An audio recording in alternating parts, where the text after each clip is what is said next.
Devido à sua alteração mínima ao longo dos tempos, o ginkgo é a espécie ideal para comparar o presente com o passado. Suas folhas são repletas de poros microscópicos, os estômatos.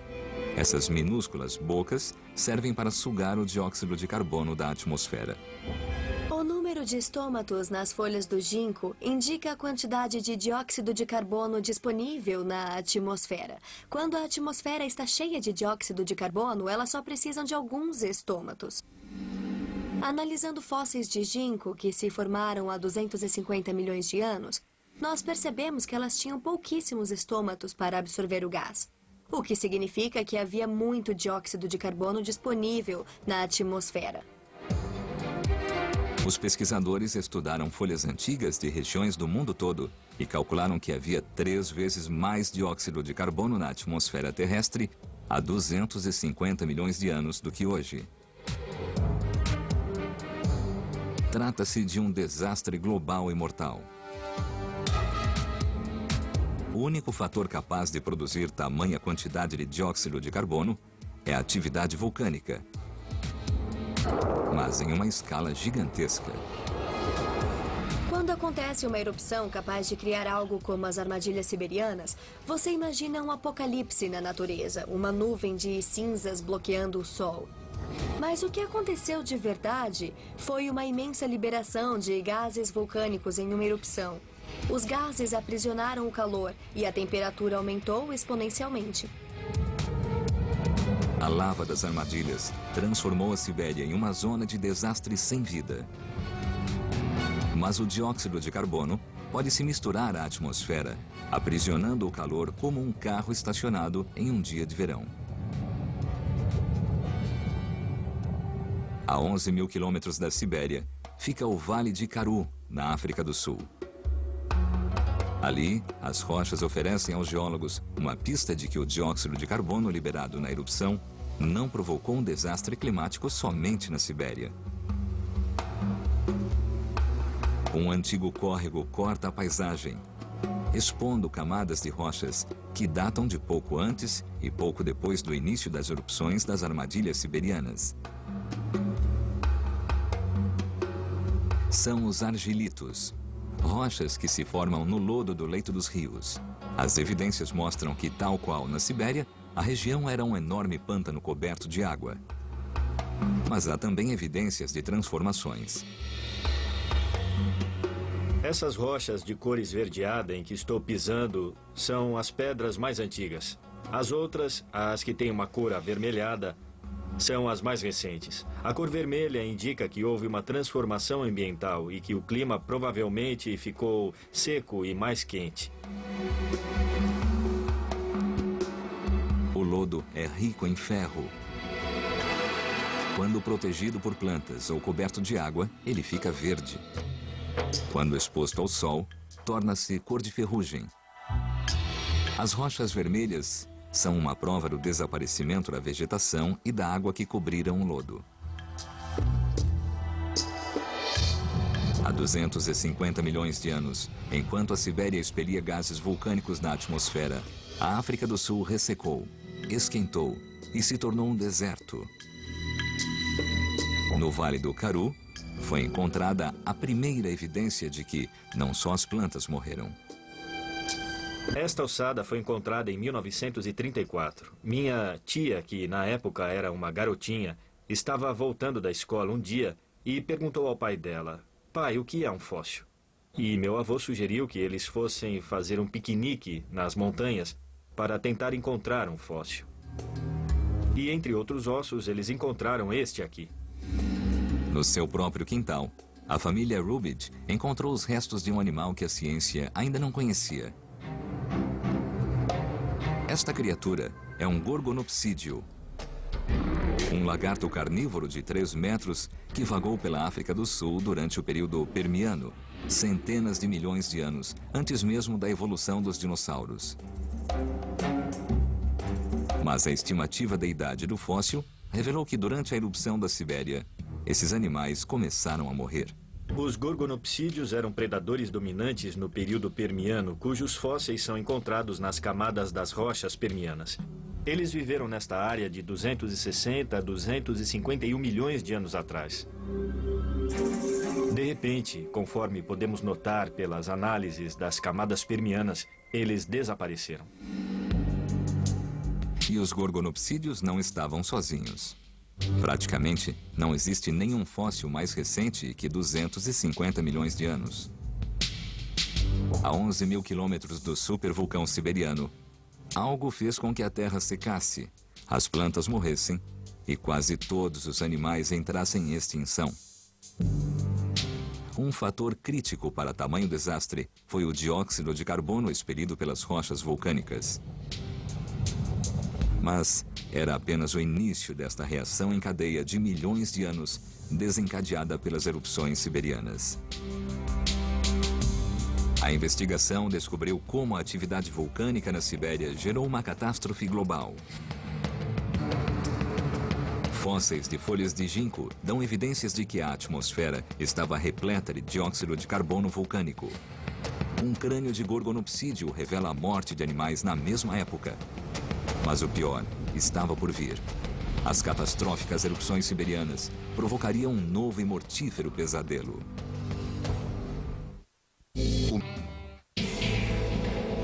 Há 300 milhões de anos, a Sibéria era uma região pantanosa e alagadiça. 50 milhões de anos depois, a maior erupção vulcânica da Terra achatou a Sibéria, camada sobre camada de lava basáltica de centenas de metros de espessura. Uma atmosfera saturada de dióxido de carbono elevou as temperaturas globais em quase 10 graus centígrados. A vida na Terra estava morrendo. Agora, a caça para descobrir evidências de como o supervulcão da Sibéria precipitou uma catástrofe marinha e todos os oceanos do planeta. Mas os cientistas não buscarão respostas no mar, e sim escalando 3 mil metros acima do nível do mar, nas montanhas Dolomitas. Aqui, nas montanhas do norte da Itália, as rochas são a prova de uma das maiores crises da história do planeta. As camadas abertas de rocha revelam segredos fascinantes. Milhões de trilobitas, misteriosas criaturas marinhas extintas há muito tempo, foram preservadas. Sua existência na região prova que os enormes picos já foram leitos marinhos. Os fósseis de trilobitas estavam nos sedimentos do fundo do mar. Ao longo de milhões de anos, eventos geológicos elevaram o leito a 3 quilômetros de altura. As camadas rochosas são registros perfeitos da vida marinha de milhões de anos. Bem aqui, na altura da minha mão, nós podemos encontrar uma grande variedade de fósseis, mas as rochas mais recentes estão na parte de cima e não há muitos deles. A diversidade é um pouco menor. Entre as duas diferentes camadas de fósseis, o Wignall encontra uma faixa escura. Nela, não existem poucos fósseis. Na verdade, não existe nenhum. É o que os geólogos chamam de zona de extinção. Estima-se que a faixa tenha 250 milhões de anos. Uma preocupante evidência de que, com a morte de grande parte da vida na Terra, o desastre do supervulcão siberiano também atingiu os mares. Esta argila escura contém pistas microscópicas, cristais de minerais ou pirita de ferro. O brilho rendeu à pedra o apelido de ouro de tolo. Embora valha apenas alguns centavos, a pirita oferece informações valiosas sobre o ambiente onde se formou há 250 milhões de anos. Este mineral, a pirita de ferro, se forma apenas na ausência de oxigênio, o que é uma pista muito concreta do que acontecia no ambiente daquele tempo. A presença do ouro de tolo é evidência de que a água onde foi formado não tinha nenhum oxigênio. A ciência acredita que o efeito letal do dióxido de carbono vulcânico das erupções siberianas é o culpado direto dessa falta de oxigênio. O fluxo oceânico é guiado por variações positivas de temperatura, quando faz frio nos polos e calor no Equador. Assim, a água circula entre os polos e o Equador como uma esteira rolante. Mas, se a temperatura subir em toda parte, a esteira desliga. A água para e perde a capacidade de, então, refornecer oxigênio. A água do oceano ficou parada e quente como uma banheira. A água quente absorve menos oxigênio. É possível recriar essas condições ambientais adversas em um aquário. É só você colocar o aquário na janela em um dia de calor. O sol vai aquecer a água até a água começar a perder oxigênio e então estagnar. Se deixar por muito tempo, os peixes vão morrer e será uma mini recriação de uma das maiores extinções da Terra. As erupções vulcânicas abriram a Sibéria ao meio. E as espécies lutavam por sobrevivência nos mares, quase sem oxigênio. Mas as erupções liberariam no oceano um veneno ainda mais letal. A fim de descobrir esse evento, os pesquisadores buscaram uma localização atual que pudesse recriar a vida no oceano em perigo na Sibéria, no período Permiano. Inesperadamente, eles a encontraram no Parque Green Lakes, no estado de Nova York. Este pequeno lago é extremamente salgado e tem 60 metros de profundidade, o que o torna uma miniatura de um mar ancestral. Nos perguntaram por que estudamos o Oceano Permiano em um lago. Acontece que este lago é parecido com o oceano, é salgado, e no seu sistema de fluxo, a circulação que leva o oxigênio para o fundo do lago é interrompida, exatamente como deve ter acontecido no oceano. A camada superior do lago é saudável e próspera, mas no fundo, a água está parada e sem vida. Ao colher uma amostra de água a 45 metros, Camp mergulha no passado, na época em que as armadilhas siberianas estavam em formação. A água nos dá várias pistas do que está acontecendo no fundo do lago. E uma delas é a cor. Hoje a água está rosa porque tem dezenas de milhões de bactérias púrpuras por milímetro. A outra pista é o odor. Eu vou abrir a tampa e cheirar a água. Está com um cheiro muito forte de ovo podre, que é um odor característico de sulfeto de hidrogênio. O oxigênio é tóxico para a bactéria púrpura e a água estagnada é o ambiente perfeito para a proliferação. Este sobrevivente unicelular cresce onde outras espécies marinhas se sufocam. Mas tudo tem um lado ruim. Ele produz um veneno nocivo e pungente chamado sulfeto de hidrogênio. A menor quantidade pode ser fatal.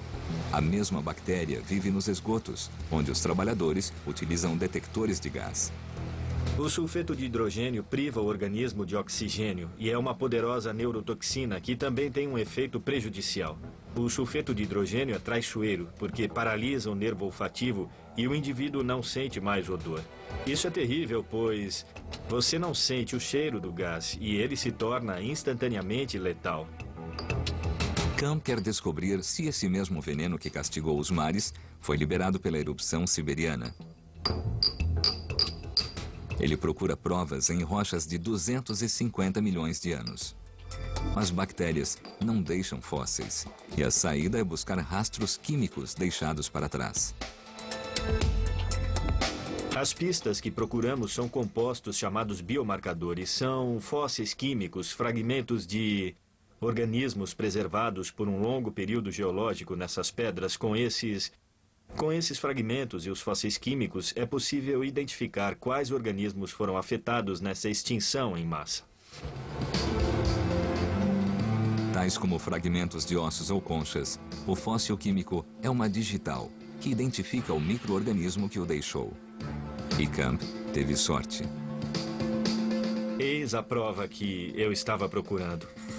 O fóssil químico, o biomarcador que nos diz se esses organismos existiam na época da maior extinção em massa de todos os tempos. Durante as erupções, a bactéria púrpura vivia em um paraíso, envenenando a água com sulfeto de hidrogênio. O mar se tornou um enorme e sufocante esgoto tóxico. Os trilobitas e praticamente toda a espécie da vida marítima morreram e nunca mais reapareceram. As evidências ganham forma e revelam como as erupções vulcânicas na Sibéria destruíram a vida marinha na Terra. O ouro de tolo mostra que o mar perdeu oxigênio.